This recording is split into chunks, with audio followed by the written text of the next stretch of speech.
En 1939, la Wehrmacht s'attaque à la Pologne, qui capitule en un mois seulement. L'année suivante, c'est l'Europe de l'Ouest qui voit déferler les Panzers. Les Pays-Bas tombent en moins d'une semaine, la Belgique en à peine plus de 2, et la France en un mois et demi. En parallèle, le Danemark est soumis en 2 heures, et la Norvège en 2 mois, tandis que les bombes pleuvent sur l'Angleterre. En 1941, enfin, la Yougoslavie est conquise en 11 jours, la Grèce en moins d'1 mois, et 4 mois seulement après le déclenchement de l'opération Barbarossa, les troupes allemandes s'approchent à une centaine de kilomètres de Moscou, semant la panique dans la capitale soviétique. Le Troisième Reich a mis sur pied la meilleure armée du monde, et elle lui a offert une bonne partie du continent. La zone d'influence allemande a alors un plus grand potentiel économique que l'Empire britannique, et même que les États-Unis. Et pourtant, le Reich n'a jamais, à un seul moment de son histoire, eu la moindre chance de remporter la guerre qu'il avait lui-même déclenchée. Ni en 1939 quand ses chars s'élancent à la conquête de la Pologne, ni en 40 quand ils atteignent Paris, ni en 41 quand ils font trembler Moscou. La défaite de l'Allemagne n'était pas une défaite tactique, ni une défaite stratégique, c'était une défaite économique et idéologique. Les nazis se sont élancés d'eux-mêmes dans une fuite en avant perdue d'avance qui les a menés à commettre les pires atrocités de l'histoire. Esclavage de masse, épuration ethnique, famine volontaire. Mais on va peut-être un peu vite là. Et si on reprenait tout depuis le début? Depuis 1933 et l'arrivée d'Hitler au pouvoir, l'économie allemande tourne autour du réarmement. Sous la République de Weimar, les dépenses militaires équivalaient à moins d'1% du PIB. Mais en 1938, le Troisième Reich dépense l'équivalent de 20% de son PIB dans l'armée en temps de paix. Du jamais vu dans l'histoire moderne. Pourtant, Hitler et le haut commandement de la Wehrmacht font face à un bilan amer à la fin des années 30. Après tous ces efforts, l'Allemagne n'est pas prête à la guerre. À ce moment, le PIB des empires britanniques et français dépasse de 60% celui de l'Allemagne et de l'Italie. Du côté de la marine, l'écart avec le Royaume-Uni s'est creusé malgré les dépenses records des nazis. Entre 1933 et 1939, la Royal Navy avait reçu 30% d'investissement en plus que la Kriegsmarine. Et si on y ajoute les dépenses françaises, le gouffre semble insurmontable. Pire, les Alliés s'étaient eux-mêmes très sérieusement engagés dans un vaste programme de réarmement à la fin des années 30. En 1938, Londres prévoit de produire 12 000 avions de combat en 2 ans, pendant que la France met sur pied le plan V pour accélérer autant sa construction navale que renforcer l'armée de terre et rééquiper complètement son armée de l'air. La production d'armement allemande est quant à elle déjà à son maximum. Le pays fait face à un terrible déficit de matières premières et de devises étrangères. Si l'Allemagne n'est pas prête, elle le serait encore moins dans 1 an, et encore moins dans 2. Plus le temps avancerait, plus l'écart se creuserait avec les Alliés. Le haut commandement militaire prévoyait déjà que la Luftwaffe perdrait son avance dès 1939. Et dans les faits, l'industrie aéronautique allemande produit moitié moins que ses homologues français et britanniques dans les 5 premiers mois de 1940. Pire, on sait déjà à ce moment que les États-Unis soutiendraient au moins industriellement les Alliés, tandis qu'à l'Est, l'URSS s'arme à vitesse grand V. S'ajoute un fiasco diplomatique. Hitler ne parvient pas à créer l'alliance mondiale dont il rêve avec le Japon et l'Italie, alliance qui aurait dû compenser le retard maritime dont il souffre face à la Grande-Bretagne. Mais malgré tout ça, il faut une guerre. C'est une question de survie dans l'idéologie nazie. Il faut une guerre d'abord pour fonder un espace vital à l'Est, un Lebensraum, qui est vu comme le seul moyen de libérer l'Allemagne de la pression de la terre, et comme le seul moyen d'obtenir les matières premières et les denrées dont ont besoin le peuple et l'industrie. Il faut une guerre aussi pour détruire la juiverie mondiale. L'antisémitisme rend Hitler et les dirigeants nazis paranoïaques. Ils sont convaincus que les juifs détruiront l'Allemagne s'ils n'agissent pas immédiatement. Chaque déboire diplomatique est vu sous le prisme du complot juif. Wenn es dem internationalen Finanzjudentum in und außerhalb Europas gelingen sollte, die Völker noch einmal in einen Weltkrieg zu stürzen, dann wird das Ergebnis nicht der Sieg des Judentums sein, sondern die Vernichtung der jüdischen Rasse in Europa. Alors, puisque l'idéologie le dicte, il faut une guerre. Et puisqu'il faut une guerre, autant la déclarer immédiatement, avant que l'écart ne se creuse toujours plus avec les Alliés, que l'Allemagne y soit prête ou non. Hitler écrit lui-même à Mussolini début 1940 « À la lumière des efforts prévus de la Grande-Bretagne en matière d'armement, et en considérant son intention de mobiliser tous les auxiliaires concevables, il m'est apparu tout compte fait qu'il était bon de lancer immédiatement la contre-attaque, fût-ce au risque de précipiter la guerre voulue par les puissances occidentales 2 ou 3 ans plus tôt. Après tout, Duce, qu'aurait été l'amélioration de nos armements dans 2 ou 3 ans?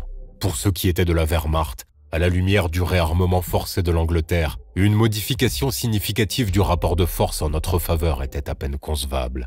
Et à l'Est, la situation ne pouvait que se dégrader. C'est finalement Staline qui offre une occasion à Hitler sous la forme du pacte germano-soviétique. Grâce à celui-ci, les nazis s'assurent de la paix à l'Est et d'un bon approvisionnement en matières premières malgré un blocus franco-anglais, dont en pétrole et en fer. C'est tout ça qui explique que la Wehrmacht s'élance à la conquête de la Pologne le 1er septembre 1939. C'est un succès, dans la mesure où la Pologne tombe en un mois, mais le haut commandement militaire en ressort très inquiet. La Wehrmacht, comme l'industrie, ont montré des faiblesses importantes. Le stock de matériel et de munitions est très clairement insuffisant. La Luftwaffe consomme en un mois 7 fois plus de bombes qu'on est capable d'en produire. L'infanterie manque d'entraînement. Et en un mois de combat seulement, c'est déjà un quart des Panzers qui ont été mis hors d'état de nuire, ou qui sont tombés en panne. Si bien que les armées alliées sont, sur le papier, largement à la hauteur de la Wehrmacht. Les généraux veulent un temps de pause avant l'attaque à l'ouest, voire pas du tout d'attaque à l'ouest si la diplomatie peut l'éviter. Mais Hitler ne veut rien entendre. L'offensive doit être lancée début novembre, une décision qui encourage un véritable esprit de mutinerie dans l'armée. Et il s'en défend lors d'un discours face au commandement militaire en novembre. En raison de ces lois de neutralité, l'Amérique n'est pas encore dangereuse pour nous. Le renforcement de nos ennemis par l'Amérique n'est pas encore significatif. L'attitude du Japon n'est pas encore certaine. Tout indique que l'heure est aujourd'hui propice. Dans 6 mois cependant, elle ne le sera peut-être pas. Seul le mauvais temps empêche le déclenchement de l'offensive le 12 novembre, ce qui sauve sûrement le régime hitlérien. Mais alors, si l'armée était si peu confiante, et si l'industrie comme la Wehrmacht affichait autant de points noirs, comment les Allemands sont-ils parvenus à écraser l'Ouest aussi efficacement en 40 ? Ou autrement dit, comment le Troisième Reich a-t-il mis en place sa doctrine de guerre totale ? Je fais un petit aparté rapidement, cette vidéo c'est la plus longue et la plus compliquée de l'histoire de la chaîne. Comme je fais tout seul, c'est toujours compliqué de financer ce genre de projets qui prennent beaucoup de temps. Donc, je vais prendre quelques secondes pour remercier NordVPN, qui a accepté de sponsoriser cet épisode, malgré le sujet un peu tatillon. C'est assez rare pour être souligné. Vous connaissez sûrement déjà tous, ou presque, à quoi sert un VPN. C'est un moyen d'accéder à des sites ou à des films qui sont bloqués ici, ou dans les pays où vous voyagez, et à vous rendre invisible aux sites et autres qui cherchent à tracer votre navigation sur internet. Mais moi, ce que je trouve vraiment intéressant chez NordVPN, et pourquoi j'utilise cette appli et pas une autre, c'est parce que c'est une protection plus générale que ça. Le VPN il vient avec une protection supplémentaire qui vous avertit quand vous vous baladez sur un faux site, comme un site de phishing ou une fausse boutique en ligne. NordVPN surveille aussi le dark web pour vérifier que vos données personnelles ne sont pas en vente, ce qui pourrait bien sauver vos comptes. Et en plus, c'est le VPN le plus rapide du marché. Bref, ils ont fait l'effort de développer leur offre pour proposer une protection complète. Plus besoin d'avoir plusieurs abonnements à plusieurs services. Et avec mon lien en description, vous avez le droit à 4 mois offerts, satisfaits ou remboursés pendant 30 jours. Encore une fois, merci à eux, et on peut revenir à notre question de base. Comment les Allemands ont pu écraser l'Ouest aussi rapidement? Et comment est-ce qu'ils ont orienté leur économie pour soutenir une guerre totale? La première chose, c'est que les nazis se sont rendus compte du retard de l'Allemagne. Ils ne se sont pas voilés la face. Donc, ils ont cherché à adapter leur stratégie à la situation. On l'a dit avec le déclenchement de la guerre en 39, mais aussi avec la mise en place d'une doctrine de la guerre courte, avec une offensive massive. À noter que le commandement militaire n'est pas nécessairement acquis à cette stratégie de la guerre courte. Le général Thomas, qui est à la tête du département de l'économie et de l'armement du haut commandement de la Wehrmacht, et ses collaborateurs du ministère des Affaires économiques, préféreraient favoriser une guerre longue, sans aucune offensive, avec une débouchée diplomatique. À l'opposé, les Alliés connaissent bien leur avantage économico-industriel sur l'Allemagne, d'où la drôle de guerre et leur idée de mener si besoin une guerre longue. Comme le dit Adam Tooze, qui a produit le plus grand ouvrage sur l'économie du Troisième Reich, si Hitler misa tout sur une attaque massive en 1940, ce n'est pas qu'il s'inquiéta de trop demander à la population allemande, mais simplement qu'il pensait que c'était la seule façon pour l'Allemagne de gagner la guerre. Quelle que fût l'intensité de la mobilisation du front intérieur, l'Allemagne aurait perdu une guerre prolongée, puisque la puissance économique combinée de ses ennemis était tout simplement écrasante. L'Allemagne avait donc besoin de concentrer toutes ses ressources afin de porter un coup décisif à la toute première occasion.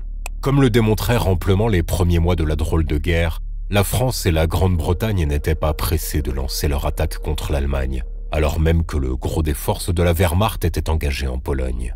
Elles préféraient attendre leur heure, sûres que dans une guerre longue, l'aide américaine leur donnerait des avantages décisifs. Pendant ce temps, l'Allemagne serait victime du lent étranglement du blocus. C'est d'autant plus vrai que le Reich est plus isolé que jamais. Le pays se retrouve coupé de ses sources de matières premières d'outre-mer. Ses importations chutent à un niveau plus que catastrophique, ce qui menace grandement sa production. Surpasser ce problème allait demander des efforts considérables. C'est pourquoi l'Allemagne s'engage pleinement dans une économie de guerre entre la fin 1939 et le début 1940. La consommation civile s'effondre grâce à la mise en place du rationnement. Les Allemands, n'ayant plus rien à consommer et étant encouragés par la propagande, épargnent massivement, ce qui permet aux banques de prêter cet argent à l'État, qui est libre de l'investir dans l'armée.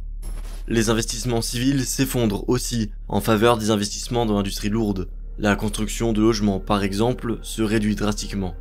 On ne force personne à prêter à l'État, mais le marché boursier est surveillé de près, si bien que si on souhaite investir son argent, le seul choix qui nous reste, c'est de financer la dette publique. On commence aussi à imprimer massivement de l'argent pour financer l'effort de guerre. L'inflation reste malgré tout limitée grâce à un contrôle strict des prix et à la réduction de la consommation civile. Mais ça posera problème plus tard, on en reparlera. La Wehrmacht gagne la priorité sur les matières premières, aux dépens de toutes les autres branches de l'économie, y compris aux dépens de la viabilité à long terme de l'effort de guerre industriel.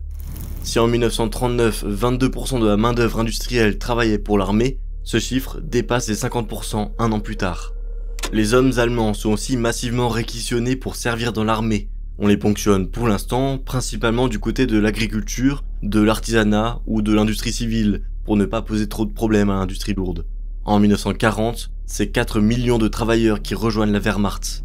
Pour compenser cette perte, on fait appel aux femmes, aux prisonniers de guerre et à une horde de travailleurs étrangers, principalement polonais. Mais encore une fois, on reparlera de tout ça plus tard. Si l'Allemagne s'engage pleinement dans l'économie de guerre, ça n'explique évidemment pas sa victoire à l'ouest.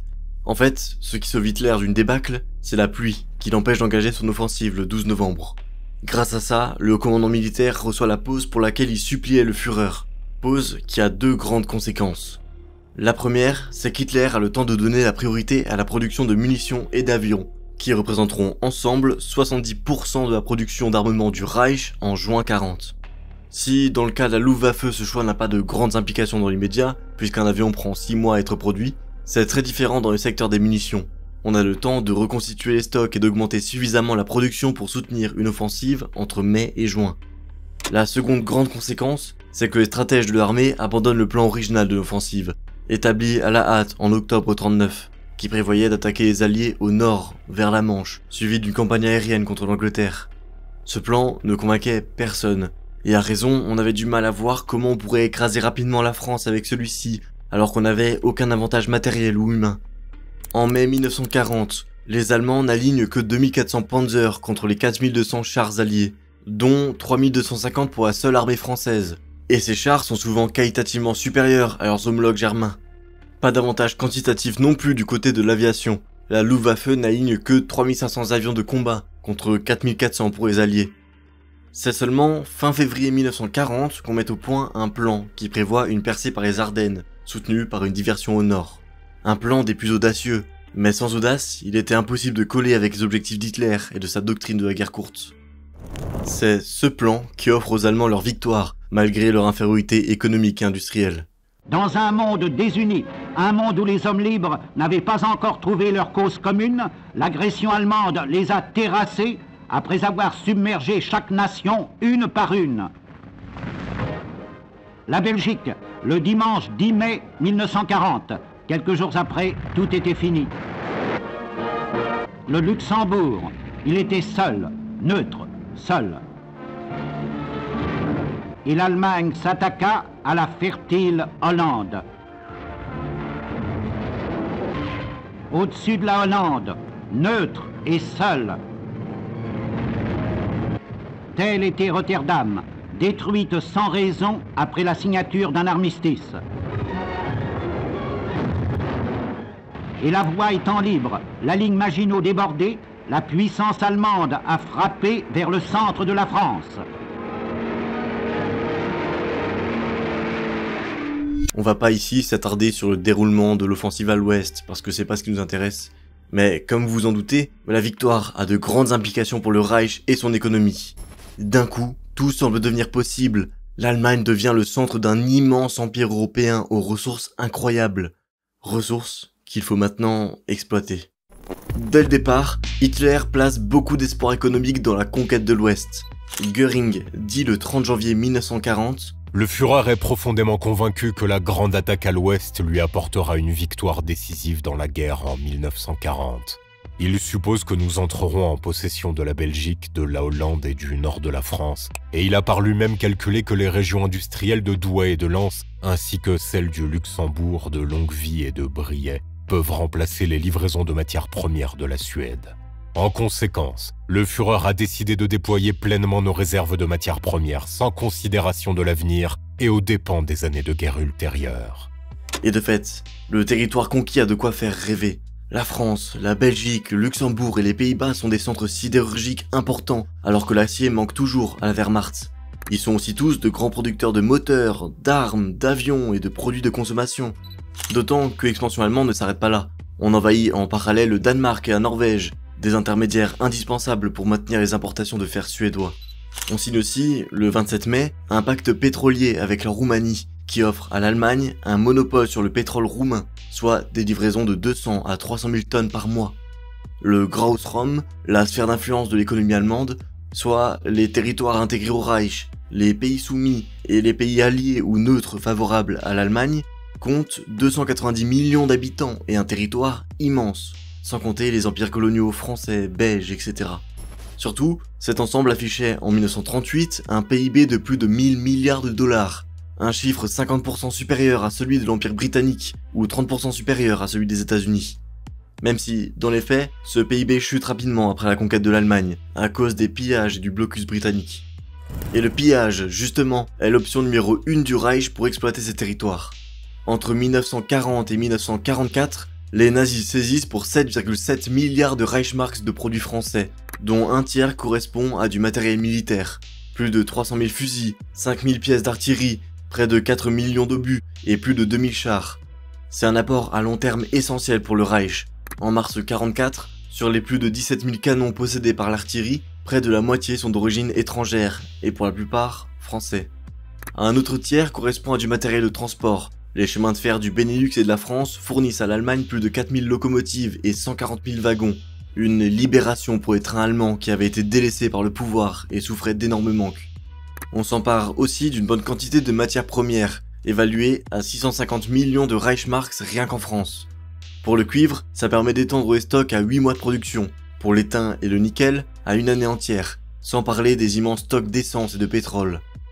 En parallèle, on met en place un système carnassier.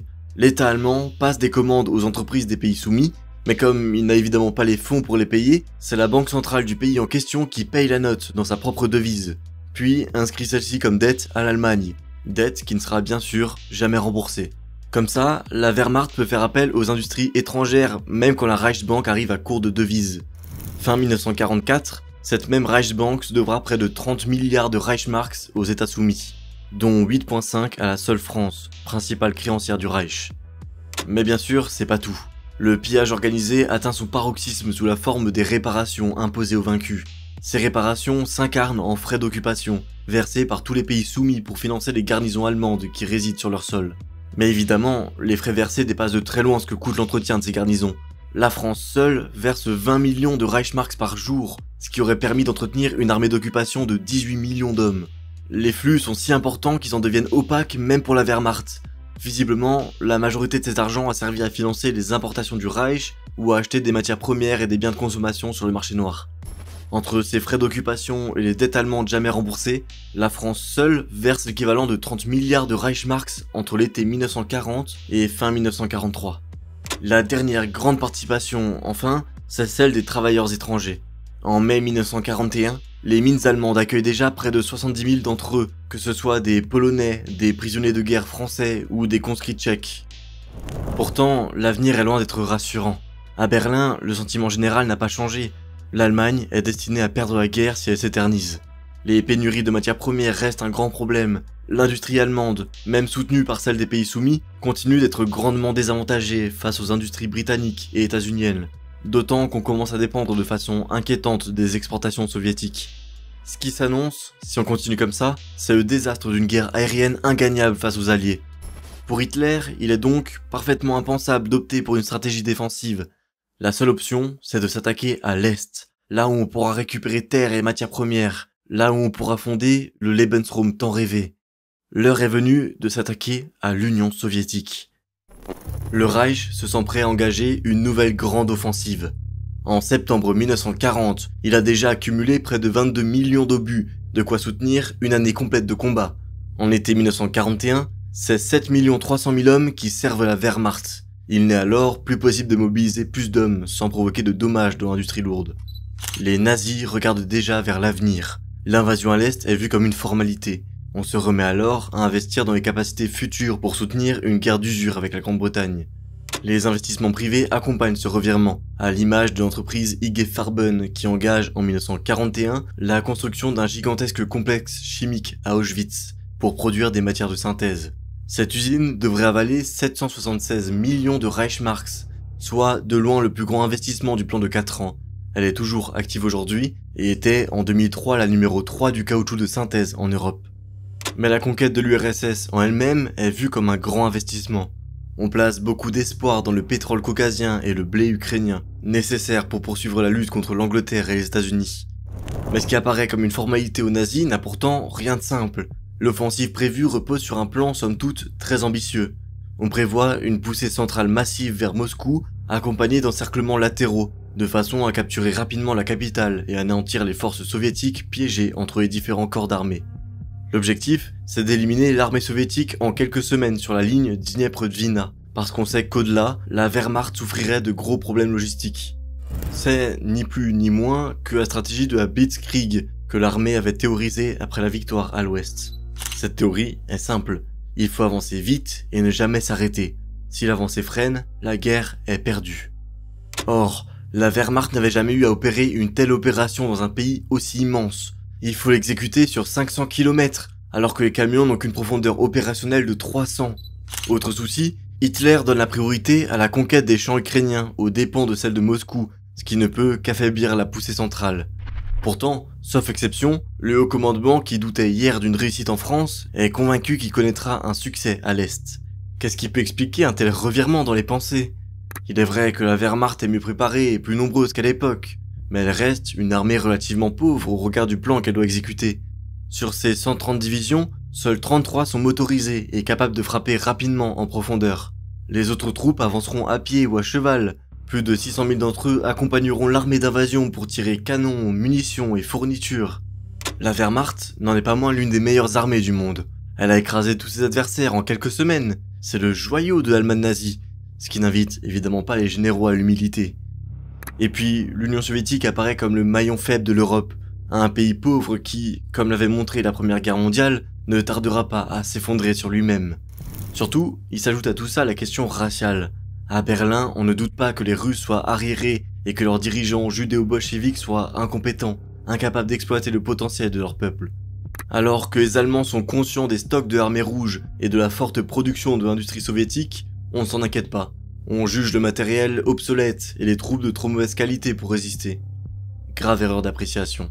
L'Union soviétique a parfaitement les moyens de résister. Pire, les Allemands ont largement sous-estimé ses capacités de production en temps de guerre. En hiver 1941, alors que les troupes allemandes ont été stoppées à une centaine de kilomètres de Moscou, l'URSS a perdu un territoire immense. C'est d'autant plus grave que c'est ici, à l'ouest, que se trouve le centre de l'économie soviétique. Le territoire occupé mobilisait en 1940 63% de sa force de travail, produisait 58% de son blé et 33% de sa production industrielle. On est pourtant parvenu à sauver l'essentiel. Entre juin et novembre, 25 millions de personnes ont été déplacées et 1530 entreprises relocalisées à l'Est. De fait, la production soviétique ne fait que croître pendant toute la durée de la guerre. Si elle produisait 8000 avions de combat en 1940, ce chiffre passe à 21 000 en 42 et à 33 000 en 44. La production de blindés passe de 2800 unités en 40 à près de 29 000 en 44. Celle des canons passe de 40 000 en 41 à 122 000 en 44. Dès 1942, les Rouges produisaient plus que l'Allemagne dans tous les secteurs. Le rapport est de 3 contre 1 pour les petites armes et l'artillerie, de 4 contre 1 pour les chars, de 2 contre 1 pour l'aviation. Les armements soviétiques sont en plus souvent de meilleure qualité que ceux de leurs homologues allemands, à l'image du char T-34. D'ailleurs, je parlerai sûrement de l'économie de guerre soviétique un jour, avec le même format qu'ici. N'hésitez pas à vous abonner si ça vous intéresse.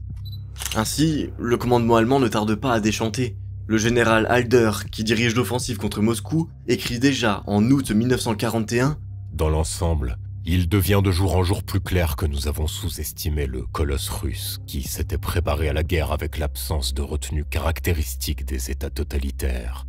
C'est vrai si l'on considère les forces organisationnelles aussi bien qu'économiques, le système des transports, mais par-dessus tout les capacités purement militaires. Au début de la guerre, nous comptions sur à peu près 200 divisions ennemies. Nous en avons déjà dénombré 360. Ces divisions ne sont certainement pas armées et équipées au sens qui est le nôtre. Dans bien des cas, leur direction tactique n'est pas à la hauteur, mais elles sont là. Et quand une douzaine a été écrasée, le Russe en sort une autre douzaine. À la fin de l'année, ce n'est pas 360 divisions que la Wehrmacht a face à elle, mais 600. S'ajoute aux efforts russes l'aide américaine. Elle n'est pas décisive et arrive en fait assez tardivement, surtout à partir de 1943, mais elle apporte plus de 10 millions de dollars bienvenus à Moscou, là où Londres en recevait 30 millions. C'est surtout une aide civile qui permet de faire souffler la population soviétique. Seulement 25% de celle-ci va au budget militaire. L'aide est quand même bien utile. Les camions et la chimie américaine permettent à l'armée rouge de gagner en mobilité, sans parler des locomotives et des stations radio et radars. Who's afraid of the big bad wolf?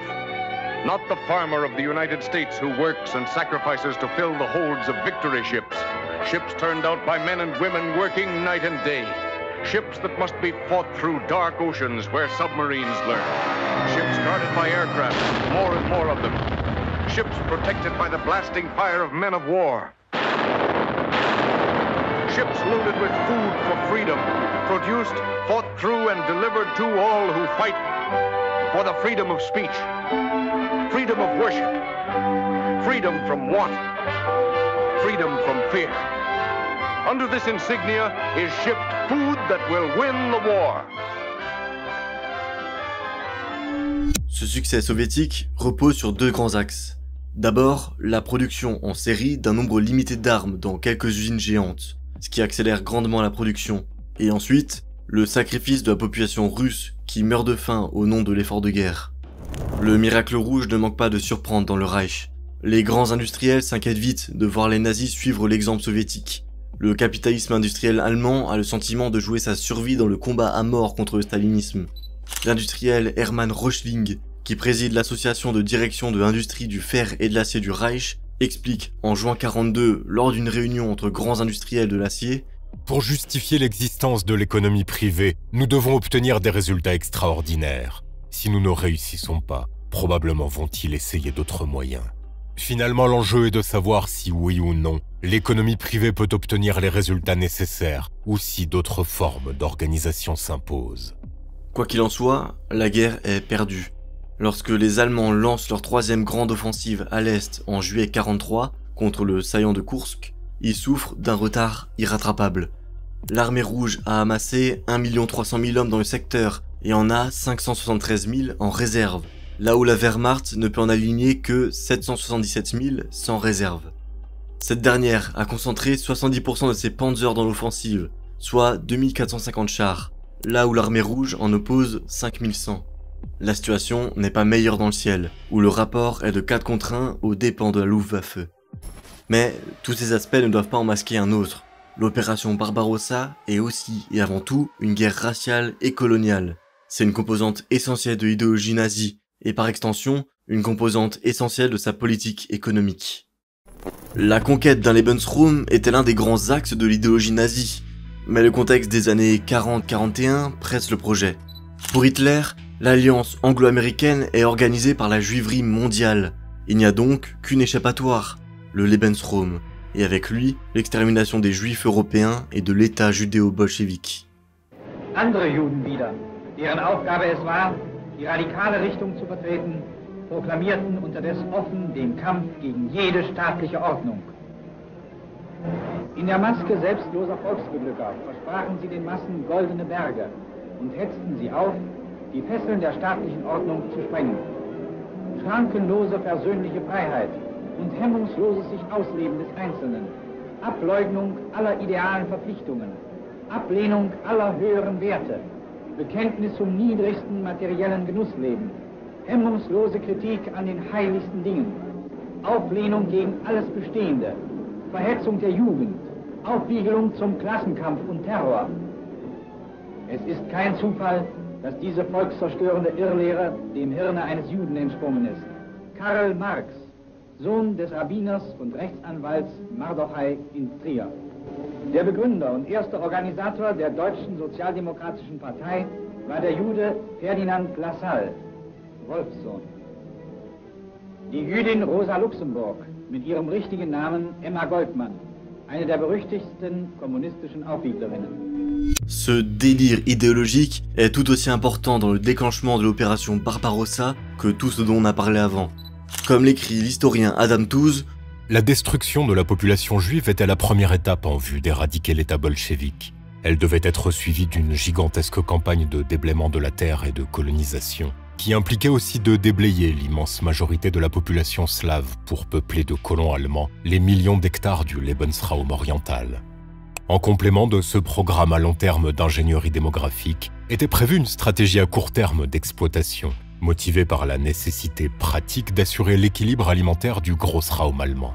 Atteindre cet objectif parfaitement pragmatique ne nécessitait rien de moins que l'assassinat, par la famine organisée, de toute la population urbaine de l'Union soviétique occidentale. Mais tout ça n'a rien de nouveau. En 1940, après la conquête de la Pologne, les SS s'affairent à déplacer toute une partie de la population juive et polonaise du territoire nouvellement intégré au Reich pour faire de la place aux Allemands. Fin 1940, c'est plus de 300 000 personnes qui ont été déplacées vers le gouvernement général de Pologne et remplacées par 180 000 Allemands. Les Juifs sont parqués dans des ghettos urbains, tandis que des millions de Polonais sont astreints au travail forcé. Le succès initial de l'opération Barbarossa pousse les nazis à redoubler d'horreur.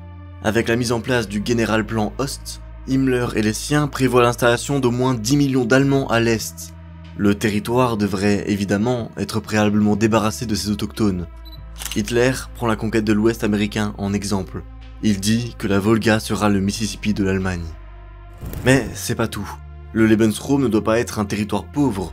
Les colons allemands doivent être accompagnés d'un immense flux de capitaux pour doter les fermes en bétail et en machines, et pour développer les infrastructures de transport. Le Generalplan Ost prévoit un investissement de 67 milliards de Reichsmarks dans le projet, soit plus que le total de tous les investissements dans l'économie allemande entre 1933 et 1938. Ce serait évidemment des coûts insoutenables, mais les SS ont la solution, recourir massivement au travail forcé, ce qui allait directement lier le Generalplan à la solution finale. Himmler dit à l'été 1942 « Si nous ne remplissons pas nos camps d'esclaves, de travailleurs serviles qui bâtiront nos villes, nos villages, nos fermes sans se soucier des pertes, après des années de guerre, nous n'aurons pas assez d'argent pour équiper les installations, en sorte que le vrai peuple germanique puisse y vivre et s'y enraciner dès la première génération. » Au début 1941, les camps de la SS n'accueillaient que 60 000 personnes.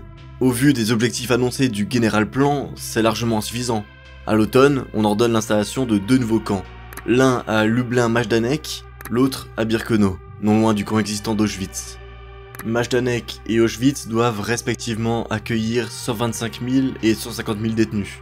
Ceux-ci devaient, à l'origine, concentrer les prisonniers russes, mais on verra bientôt qu'ils n'en ont pas eu l'occasion.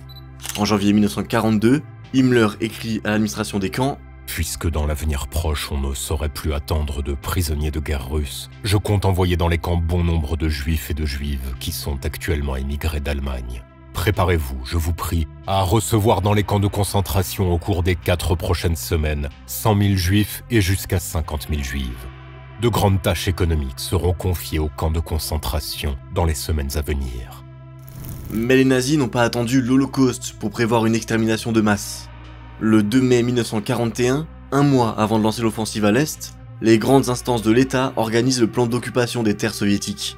Autant dire qu'elles consentent à un programme de meurtre de masse. La conclusion de ce plan est simple. 1. La guerre ne peut être poursuivie que si la totalité de la Wehrmacht est nourrie par la Russie. Et 2. Si elle prend ce dont elle a besoin dans le pays, il est inévitable que des millions et des millions de gens meurent de faim. Le plan ne fixe pas le nombre de personnes à affamer, mais Herbert Bach, le secrétaire d'État à l'agriculture, estime la population excédentaire de l'Union soviétique entre 20 et 30 millions d'âmes. C'est parmi les prisonniers de guerre soviétiques que le bilan de ce plan de la faim se fait sentir le plus vite.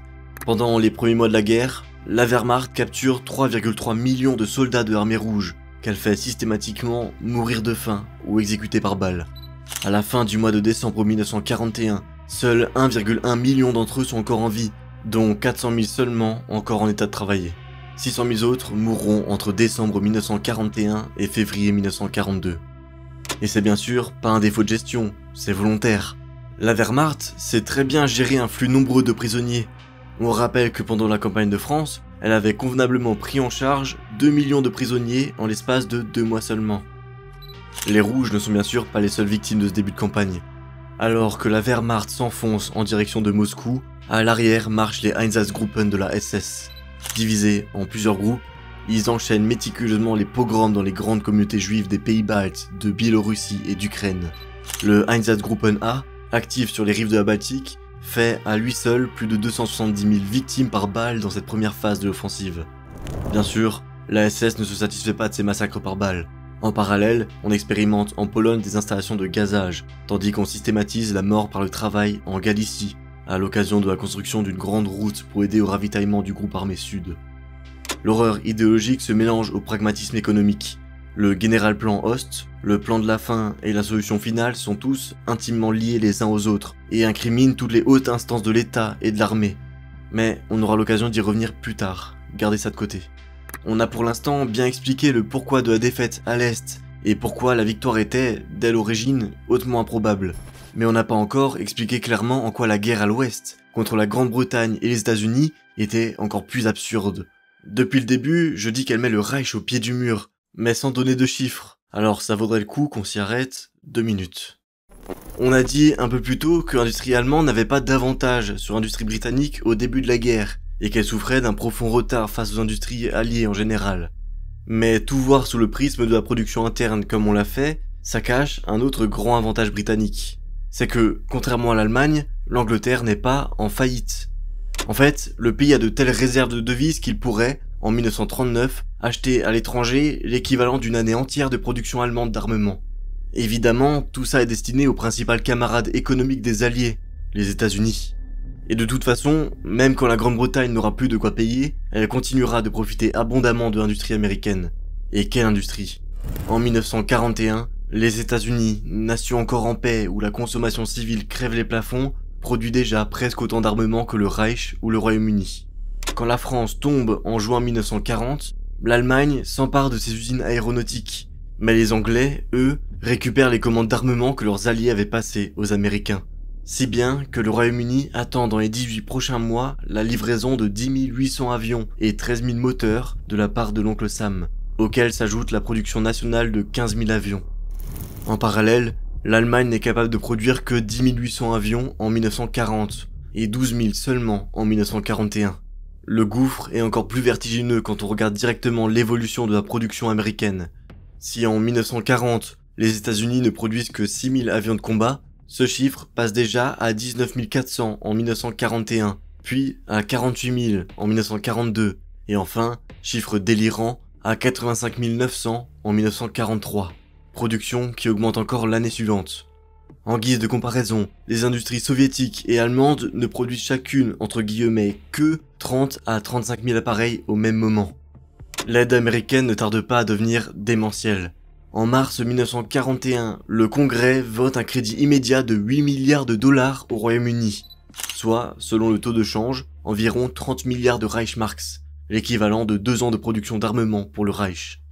On pourrait se dire que les territoires conquis par la Wehrmacht compensent le désavantage, mais pas du tout. Le total des commandes allemandes dans l'Europe occupée ne s'élève au même moment qu'à 3 milliards de Reichsmarks, soit 10 fois moins que le crédit de mars 1941. En octobre de la même année, un comité de planification anglo-américain met sur pied un programme qui prévoit la dépense de 150 milliards de dollars au cours des 2 prochaines années, soit l'équivalent de 500 milliards de Reichsmarks, plus que l'ensemble des dépenses du Troisième Reich dans l'armement pendant toute la durée de la guerre. Et à ce moment, les États-Unis ne sont même pas encore engagés activement dans le conflit. Pour Pour la seule année 1941, la Grande-Bretagne se fait livrer 5000 avions de combat par les usines américaines. Le Reich, de son côté, n'en reçoit que 78 de la part des territoires occupés. Et sur toute la durée de la guerre, le chiffre des importations n'excède même pas les 3500 unités. En 1943, toutes les livraisons pour la Wehrmacht de la part de l'Europe occupée culminent à 4,6 milliards de Reichsmarks. La même année, le Royaume-Uni reçoit de la part des États-Unis l'équivalent de 6,7 milliards de dollars rien qu'en munitions, soit environ 20 milliards de Reichsmarks. On parle beaucoup des armements, mais c'est pareil du côté des matières premières. Rien qu'en 1944, pour préparer le débarquement de Normandie, la Grande-Bretagne importe 20 millions de tonnes de pétrole, soit 9 fois la quantité maximale jamais importée par le Reich au cours de la guerre, alors même qu'il est lui engagé dans un conflit de haute intensité à l'Est. Même quand les sous-marins allemands perturbent le commerce dans l'Atlantique, en 1942, les Britanniques parviennent à importer plus de 10 millions de litres de pétrole, soit 5 fois plus que son rival la même année. Les nazis, à la tête d'une économie somme toute moyenne, ont fait le choix de partir en guerre contre les 3 plus grandes puissances industrielles de la planète. Il y a encore de terribles problèmes à résoudre, mais point comme ces hommes pensaient qu'ils pouvaient l'être en tournant le dos à l'humanité. La Grande-Bretagne a dit non, l'Union soviétique a dit non, l'Amérique a dit non. Méfiez-vous d'un monde uni à l'Est et à l'Ouest, avait dit Bismarck, Moltke, Clausewitz. En 1941, avant le déclenchement de l'opération Barbarossa, le PIB combiné de la Grande-Bretagne, sans compter son empire, de l'URSS et des États-Unis est 4 fois supérieur à celui du Reich. Et en 1944, alors que la production allemande est à son pic, le PIB des Alliés est 5,3 fois supérieur. Cette année, quand l'Allemagne produit 34 000 avions de combat, les usines alliées en sortent 127 000. Quand l'Allemagne met sur chenille 18 000 chars, les Alliés en produisent 54 000, dont 29 000 pour la seule Union soviétique. 2 ans après le déclenchement de la guerre, et malgré le miracle de la campagne à l'ouest, le Reich a perdu l'avantage sur tous les fronts. Ces revers vont de pair avec le retard industriel du Reich, et surtout avec l'effondrement annoncé de son économie. Dans l'Atlantique, les sous-marins sont incapables de menacer sérieusement les lignes de ravitaillement britanniques. Quand ils coulent 500 000 tonneaux par mois, les chantiers navals américains en produisent plus d'1 million. En Afrique du Nord, l'Africa Corp de Rommel, qui a pendant un temps connu un véritable succès, fait bientôt face aux démentielles livraisons de matériel allié.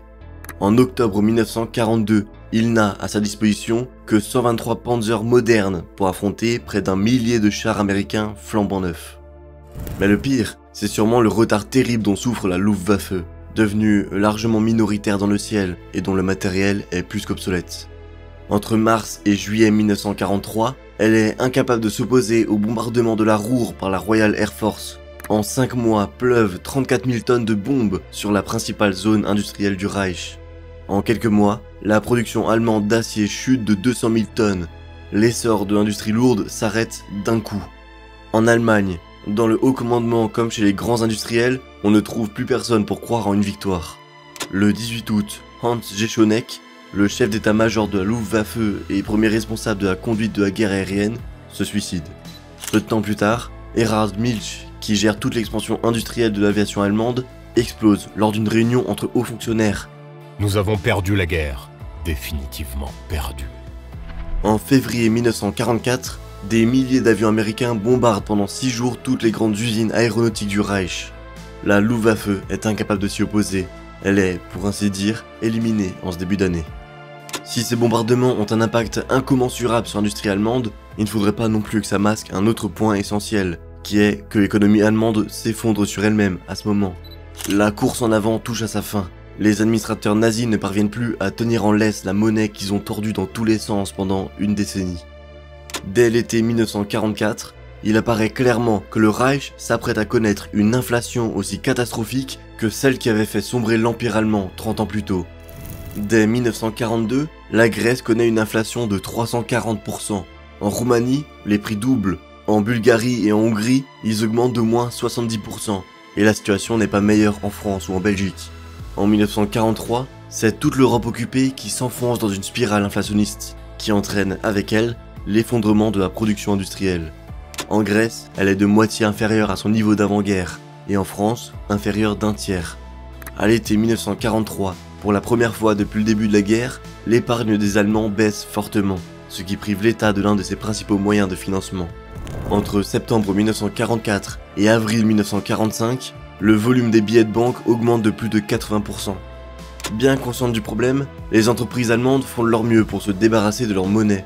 On place ces fonds en stock de matières premières, dans l'immobilier, en actions ou en capital industriel. Tout est bon pour éviter les effets de l'hyperinflation qui s'annonce. Les pays neutres comme la Suède, la Suisse ou le Portugal voient comme par magie affluer des capitaux allemands. Mais le plus surprenant, avec tout ce qu'on vient de raconter, c'est que l'économie de guerre du Reich est tenue si longtemps et permis à la Wehrmacht de poursuivre une guerre perdue d'avance pendant des années. C'est le dernier chaînon qui nous manque. Comment les nazis sont-ils parvenus à maintenir et même à augmenter drastiquement leur production d'armement pendant la guerre?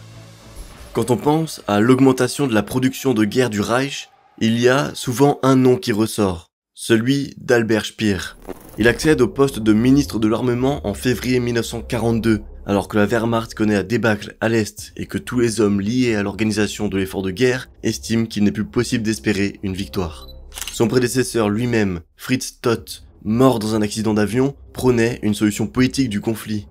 Speer balaye cette vision rationnelle. Il n'a pas été nommé pour comparer le potentiel économique allemand avec celui de ses ennemis, mais pour augmenter la productivité de l'économie de guerre et redonner de l'espoir aux Allemands par la propagande. Sur ce deuxième point, il remplit très bien son rôle. Dès l'automne 1942, il s'entend avec Goebbels pour mettre sur pied un comité consacré à la propagande de l'armement. Et pendant tout le reste de la guerre, il propage partout les réussites industrielles allemandes, n'hésitant pas à mentir par moments. Mais ce qui nous intéresse le plus, c'est son rôle économique. On en a déjà un peu parlé, mais entre février 1942 et juillet 1944, la production d'armement du Reich triple. Albert Speer sait, dans ses mémoires, attribuer tous les mérites de ce miracle en expliquant qu'il venait de ses efforts pour rationaliser la production, éviter le gaspillage et favoriser l'entente heureuse entre industriels et militaires. Une vision que les historiens ont longtemps reprise telle quelle et en laquelle vous croyez peut-être encore. Or, dans les faits, il faut largement remettre en question ce mythe monté de toutes pièces par Speer. Il faut d'abord rappeler qu'il n'a la main que sur une portion réduite de la production allemande. La marine reste indépendante jusqu'à l'été 1943, la Luftwaffe jusqu'au printemps 1944, et l'administration du plan de 4 ans, qui gère toute la production de synthèse, le restera jusqu'au bout. Si la production triple, comme on l'a dit, entre 1942 et 1943, seulement la moitié de cette hausse dépend du ministère de Speer, et près de 40% de celle-ci est imputable à l'explosion de la production de la Luftwaffe, dont l'organisation dépend d'un autre homme, Erhard Milch. Dans le cas de cette dernière, effectivement, la rationalisation tant vantée par Speer est un grand succès, sauf qu'elle est pensée et organisée par Milch. Celui-ci réduit grandement le nombre de modèles d'avions, ce qui permet de mettre en place une production en série et de substantielles économies d'échelle. La production explose, sans que la Luftwaffe n'augmente grandement sa consommation de matières premières ou sa force de travail. On peut le voir, par exemple, dans le cas des moteurs produits par BMW. Du côté de l'armée de terre, le domaine de Speer, c'est très différent. En 1942-1943, sur les 513 000 ouvriers supplémentaires qui devaient travailler pour l'une des trois armées, Speer en accapare 420 000. Les effectifs travaillant pour les chars augmentent de 60% en 1942, et plus encore l'année suivante. Dans les locomotives, l'un des secteurs où l'on a le plus vanté les succès du ministre, les effectifs augmentent de 90%. C'est pareil pour les matières premières. L'un des secteurs les plus importants pour l'augmentation globale de la production allemande, c'est celui des munitions, qui dépend donc de Speer. Or, quand on observe les chiffres, on s'aperçoit d'une corrélation presque parfaite entre l'allocation d'acier pour la production de munitions et la quantité de munitions produites. Comme vous en doutez, ni l'augmentation de la force de travail, ni l'augmentation de la production d'acier ne sont entre les mains de Speer. Il n'a fait que l'accaparer aux dépens des autres branches de l'armée. Si bien que, dans le cas de l'armée de terre, la rationalisation tant vantée de Speer est finalement une explication plutôt marginale, là où elle a été vraiment importante dans le cas de Milch et de la Luftwaffe par exemple. Il ne faut pas non plus oublier que l'augmentation de la production à partir de 1942 est rendue possible, bêtement, par les investissements réalisés en 1940 et 41, qui ont, quant à eux, dans le cas de l'armée de terre, été organisés par Fritz Todt. Bref, maintenant qu'on a écarté cette question, on peut s'attarder sur les deux éléments de fond sans lesquels l'augmentation de la production allemande aurait été impossible, à savoir l'esclavage et la faim. La guerre a une conséquence perverse. Elle arrache les hommes des usines au moment où l'on en a le plus besoin. Entre 1939 et 1945, c'est 18 millions d'Allemands qui servent dans la Wehrmacht. Et encore, quand le front de l'Est en tue 60 000 par mois, la conscription est loin de compenser les pertes. Le Reich est forcé de se passer de réserve après l'opération Barbarossa. Dans ce contexte, la première solution c'est de mobiliser les femmes. En 1943, elles représentent 49% de la force de travail allemande, contre seulement 36% en Grande-Bretagne. Mais c'est évidemment largement insuffisant pour compenser la perte d'hommes et augmenter la production. On rappelle que l'Allemagne manquait déjà de main-d'œuvre en 1938 et que sa population féminine travaillait déjà à ce moment plus que celle des autres pays. Il ne reste alors qu'une option, s'appuyer sur de la main-d'œuvre étrangère. Le Reich y a recours dès la conquête de la Pologne, d'abord sous la forme du volontariat, puis face aux limites de celui-ci via la contrainte. Les prisonniers de guerre sont bientôt engagés dans les usines. Le service de travail devient obligatoire dans l'Europe occupée. En France, on connaît la relève, puis le STO. Et enfin, on transforme les prisonniers russes et les déportés des camps en esclaves. L'homme chargé de procurer au Reich sa main-d'œuvre, c'est Fritz Sauckel, un nazi de la première heure.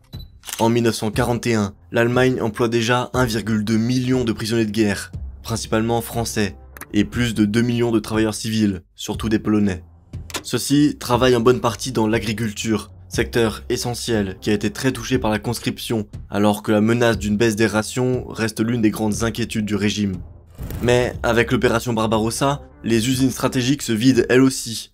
C'est pour ça qu'on nomme Sauckel plénipotentiaire général pour l'emploi de la main-d'œuvre en mars 1942. Entre le début 42 et l'été 43, Sauckel envoie en Allemagne 2,8 millions de nouveaux travailleurs, soit l'équivalent de la main-d'œuvre d'une grande usine chaque semaine. Une grande partie d'entre eux viennent de l'Est, et tout particulièrement de Pologne, mais les autres pays soumis sont aussi touchés, dont l'Italie. Cette main-d'œuvre se compose principalement de jeunes. La moitié des femmes enrôlées à l'Est ont entre 12 et 22 ans. À l'été 43 donc, l'Allemagne compte 6,5 millions de travailleurs étrangers. En février 44, ils sont 7,3 millions, et à l'automne, près de 8 millions. Ils représentent plus de 20% de la force de travail du Reich, et plus d'un tiers de celle des usines d'armement. Mais le pragmatisme économique de Sauckel se heurte à l'idéologie mortifère du régime. Alors que le plénipotentiaire se démène pour trouver des travailleurs, et accessoirement demande que ceux-ci ne soient pas trop maltraités et qu'ils soient correctement nourris, les SS massacrent des populations entières. En restant prudents, l'Holocauste à lui seul a coûté la vie à au moins 2,4 millions de travailleurs potentiels, tandis que sur le plus de 1,6 million de détenus des camps de concentration, qui ne sont pas impliqués dans la phase d'extermination de la solution finale, c'est 1,1 million de travailleurs potentiels qui trouvent la mort. Mais c'est pas tout. La Wehrmacht et le ministère de l'Alimentation s'en tiennent eux à la logique du plan de la faim. Il y a trop de bouches à nourrir, alors il faut s'en débarrasser. Sur les près de 2 millions de jeunes prisonniers soviétiques qui sont employés en Allemagne, moins de la moitié sont encore en vie à la fin de la guerre. Sans oublier les 2 millions qui sont morts de faim ou ont été exécutés juste après l'opération Barbarossa, dont on a déjà parlé précédemment. La mortalité des travailleurs étrangers du Reich est désespérément haute. Entre la portion ridicule des rations et les punitions corporelles, on meurt littéralement d'épuisement au travail. Au total, à partir de 1942, c'est 2,4 millions de travailleurs non juifs qui trouvent la mort au service du Reich. 4,8 millions si on ajoute les victimes juives qui auraient pu être employées, et 7 millions avec les prisonniers de guerre soviétiques. Au-delà de Sauckel, qui est désespéré de voir la perte de main-d'œuvre liée à l'Holocauste et au plan de la faim, ce sont les industriels eux-mêmes qui s'en plaignent bientôt. Dans une lettre au ministère de l'Aviation début mars 42, l'entreprise MMW s'inquiète des risques que tout ça a fait peser sur la production. Si dans le cas de travaux de terrassement à l'Est, nous employons 2000 Russes, et que du fait d'un ravitaillement insuffisant, nous en perdons quelques centaines par trimestre, il est simple de remplacer les travailleurs manquants par de nouveaux Russes. En revanche, dans les processus de fabrication d'une usine d'armement, il était tout simplement impossible de remplacer au pied levé un homme qui travaillait sur un outillage spécial. Ni Sauckel ni les industriels ne sont humanistes. Leur souci, c'est bien la question de la productivité. Que des juifs ou des Russes meurent, d'accord, mais c'est incompatible avec le pragmatisme économique que le Reich prône pour soutenir l'effort de guerre. En 1942, la mortalité dans les camps de concentration atteint un tel niveau que l'administration économique SS n'arrive pas à atteindre ses objectifs de population servile. Finalement, c'est au nom du pragmatisme économique que la SS améliore son système médical et ses rations alimentaires. C'est ce qui permet de faire baisser la mortalité dans les camps de concentration et de coller avec les besoins d'Hitler et des industriels. C'est bien que fin 44, Himmler est capable de fournir 500 000 esclaves à l'industrie allemande, soit 5% de sa main-d'œuvre totale. La situation des travailleurs étrangers civils s'améliore, elle, à partir de 1943, bien que le taux de mortalité de ceux-ci reste 2 fois plus élevé que celui de la population allemande. La situation des prisonniers de guerre soviétiques restera quant à elle déplorable jusqu'à la fin du conflit. C'est un compromis entre Sokol, le patronat et les SS qui permettent d'améliorer la situation. Au nom du pragmatisme économique, on accepte d'écarter certaines entreprises idéologiques. Trop tard, malgré tout, pour plusieurs millions de personnes. Or, et c'était le nerf de la guerre, il fallait désormais nourrir tous ces travailleurs étrangers et tous ces détenus des camps. Pour ça, on s'appuie tout au long de la guerre sur la logique du plan de la faim.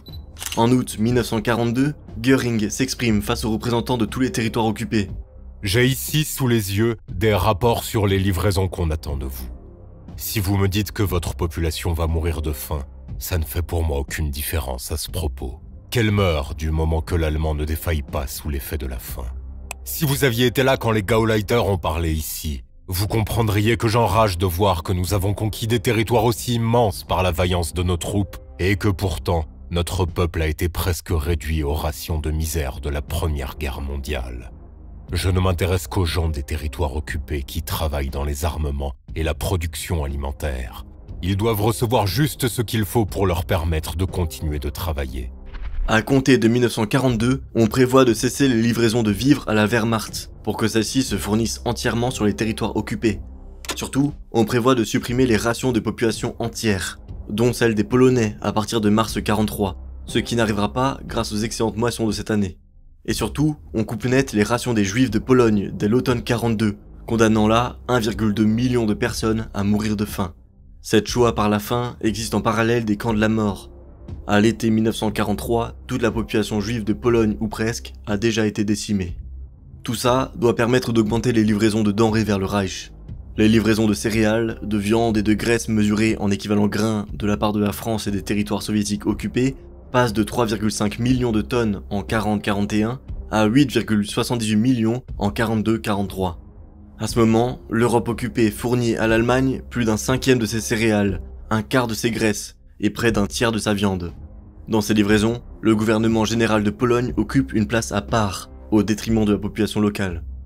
C'est comme ça que les nazis parviennent à augmenter leur production industrielle pour soutenir leur guerre, alors même que plus personne ne croyait en une victoire dès 1942. Ça aura coûté un pillage intensif de tous les territoires occupés, l'asservissement des peuples réduits à l'esclavage et au travail forcé, la famine organisée en Europe de l'Est et l'extermination de populations entières. Dans une moindre mesure, ça aura aussi coûté à la population allemande le gel de sa qualité de vie pendant une décennie, alors même qu'elle aurait dû grandement s'améliorer suite à la reprise économique qui a suivi la crise de 29, comme on en a parlé dans l'épisode précédent. 12 ans de gouvernance nazie auront coûté à l'Allemagne 10% de sa population. Le pays se retrouve détruit par les bombes et les combats, amputé de nombreux territoires et occupé par les Alliés. Contrairement aux nazis, les Alliés firent de leur mieux pour garder les Allemands en vie alors qu'il fallait compenser la catastrophe qu'était l'agriculture allemande. 2 ans plus tôt, Speer avait ordonné de détourner les engrais azotés au profit de la production de munitions, chose faite en 1943 et 1944. Les nazis avaient organisé d'eux-mêmes la famine de leur propre peuple au profit d'une guerre perdue. À la fin de la guerre, l'argent avait depuis longtemps perdu toute valeur et le PIB par habitant avait chuté si bas qu'il atteignait le niveau des années 1880. Les Allemagnes auront à payer, dans les décennies suivantes, des réparations de guerre largement supérieures à celles que la République de Weimar avait versées en son temps. Le pays renoue avec le statut de paria qu'il avait connu après 1918. Quel formidable bilan pour ceux qui, 12 ans plus tôt, promettaient de rendre sa grandeur à l'Allemagne. Et l'Allemagne a commencé à payer la rançon. Ce ne sont pas seulement les nations qui font la guerre, ce sont les peuples qui subissent la guerre, tels les peuples français et britanniques. Ce sont les peuples qui perdent leurs enfants, leur foyer, leur travail, l'espérance en l'avenir et en la paix de leurs vieux jours.